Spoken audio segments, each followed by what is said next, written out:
différence, c'est que les enfants sont moins énervés, ils se sentent moins seuls, moins perdus. En fait, quelque part, ça remplace quand la maman n'est pas là. Parce que vous comprenez très bien qu'une maman ne peut pas être là 24 heures sur 24. Donc en fait, ce cocon, il remplace ce que la maman ne peut plus lui donner dans son ventre puisqu'il n'y est plus.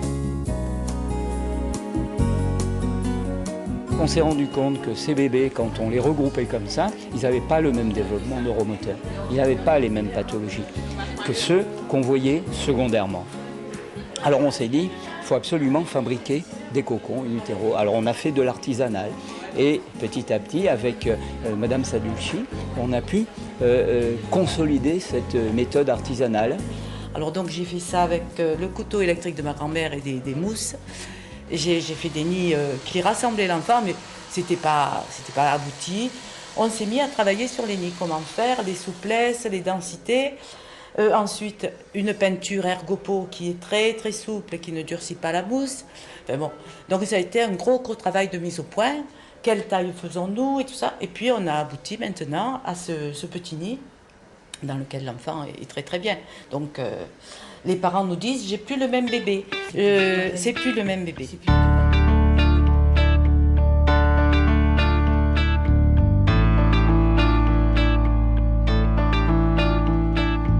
Ces prématurés avaient une aide profonde par le fait de la création de ces cocons.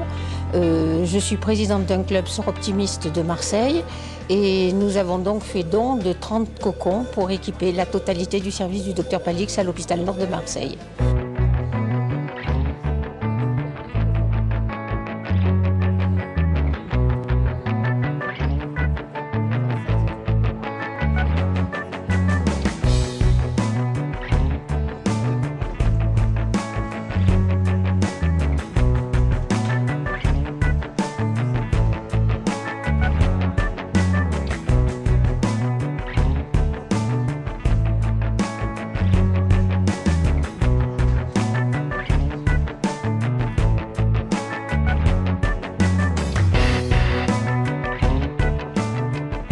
Un fœtus dans le ventre de sa mère s'étire, l'utérus le remet en flexion. Un bébé dans la couveuse s'étire et il reste en extension. Et il se muscle en extension. Donc un prématuré qui arrive à terme, enfin à 40 semaines, est plus en extension sur le plan musculaire qu'un bébé né qui vient de naître. Et ce qui se passe, c'est que donc son développement, mais en fait il a toutes les possibilités à sa disposition, y compris celles qui sont moins bonnes. C'est un peu des impasses, donc surtout d'être en extension. Quand on est en extension, on ouvre son estomac, on a un reflux acide. C'est mécanique, c'est automatique.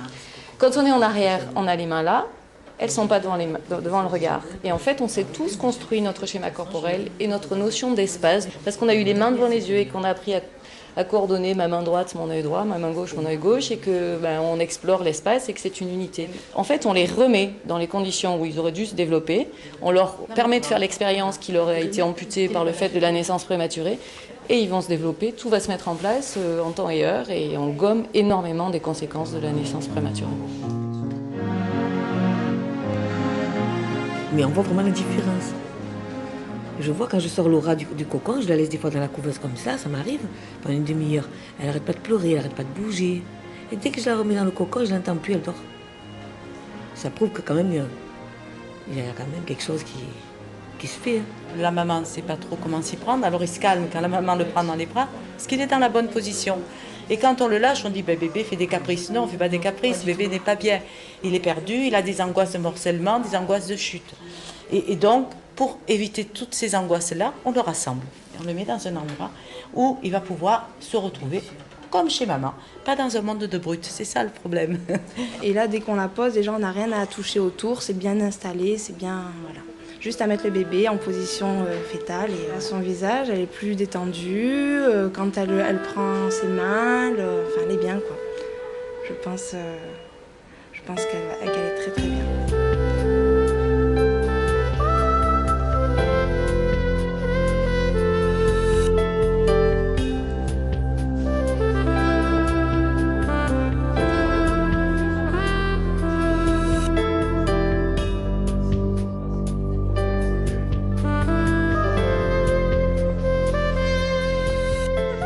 Et puis petit à petit, on s'est rendu compte que en faisant ces cocons pour les tout petits dans les couveuses, on pouvait ensuite les faire quand ils sortaient de couveuse, puis en plus on pouvait les agrandir.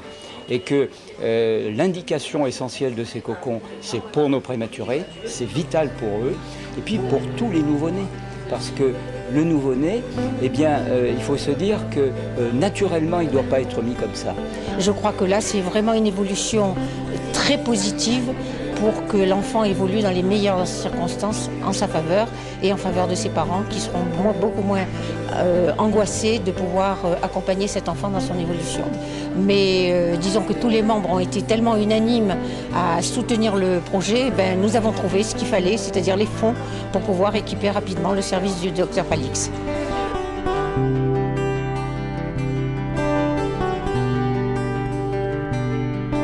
Des grandes jumelles qui avaient des grosses plagiocéphalies déjà, donc je les ai installées en nid à 3 mois.